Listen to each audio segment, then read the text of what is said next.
Hej, velkommen til min Ask Me video, som jeg nu skal lave. Og det er jo meget spændende, for det er den første, jeg nogensinde har lavet. Og jeg vidste faktisk ikke helt, at jeg skulle lave den, indtil jeg læste, hvor mange der rent faktisk havde givet respons på den. Jeg vil starte med et yderst velvalgt spørgsmål fra Emil Bender Lassen om, hvad min yndlings One Direction sang er. Og det kan jeg fortælle dig, det er That's What Makes You Beautiful. Fordi den er så sindssygt kompleks. Det er fuldstændig vildt. Det kan relateres meget lidt til kvantefysik.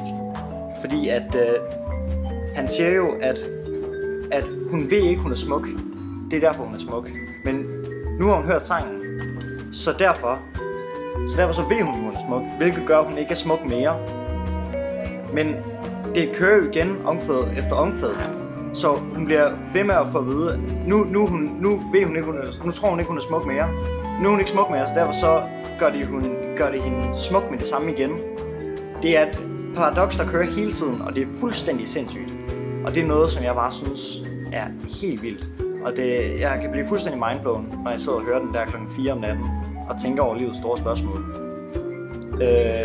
Så kommer der et af de bedste spørgsmål, jeg har modtaget fra Thor, også kendt som Sandal-Thor, med hvor mange tæer jeg finder optionalt.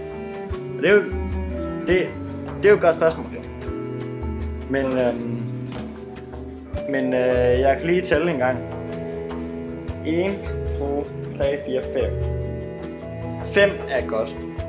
Er et rimelig godt antal. Ikke på begge fødder, bare 5 i det hele. Det gør så vi 10, og det er et godt tal. Og så har Emil igen spurgt, han er helt vild med at stille spørgsmål. På en skala fra 1 til 10, hvor meget jeg elsker erhvervsøkonomi.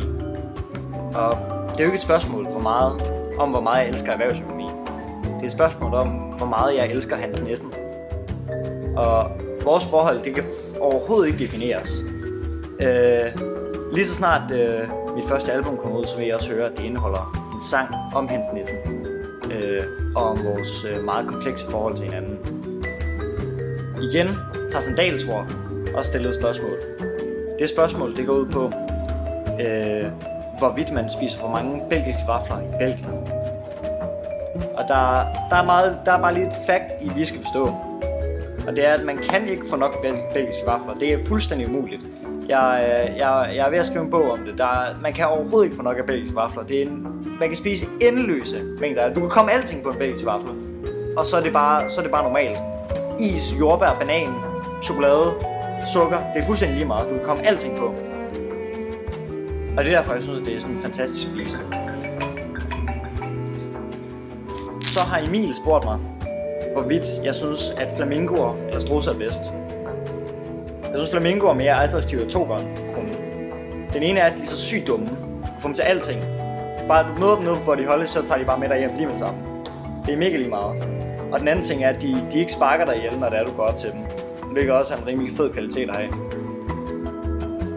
Så har jeg også modtaget et spørgsmål, der går på en masse ting om fremtidens miljøkrise og sådan noget. Men altså, det er jo egentlig ikke så væsentligt. Det væsentlige i det spørgsmål, det kommer i den anden halvdel. Skal det overskydende bagværk bruges til studenterbrød eller brændstof? Altså, hvis jeg en eller anden dag står og skal have mig en belgisk vaffel, og ikke kan komme studenterbrød på min belgiske vaffel, så tror jeg, at mit liv det går over. Det forsvinder simpelthen, hvis jeg ikke kan få lov til at komme studenterbrød på min belgiske vaffel. Så det her med brændstof, det er der alligevel heller ikke nogen, der tænker på. De tænker jo udelukkende på, hvorvidt de kan komme studenterbrød på deres belgiske vaffel. Så har jeg fået et spørgsmål om, hvorvidt jeg spiser flæskesteg eller and juleaften. Og den løsning, den har jeg faktisk haft i mange år nu. Det er flæskesteg og andet smoothie. Det er sygt lige meget. Med, altså...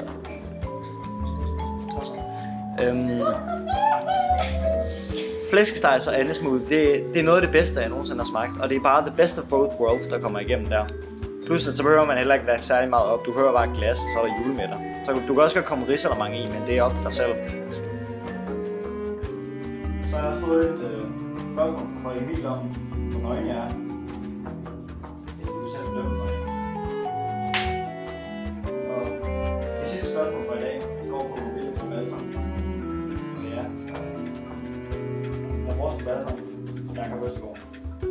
Det giver en fantastisk oversættelse. Det var egentlig, det jeg ville snakke om i dag.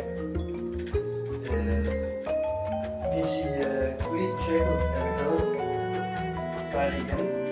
Jeg var meget glad for den support, vi fik over den halve time, hvor vi lige kørte spørge. Vi var meget hurtigt med på den. Så har nogle gode seere, og glæder jer.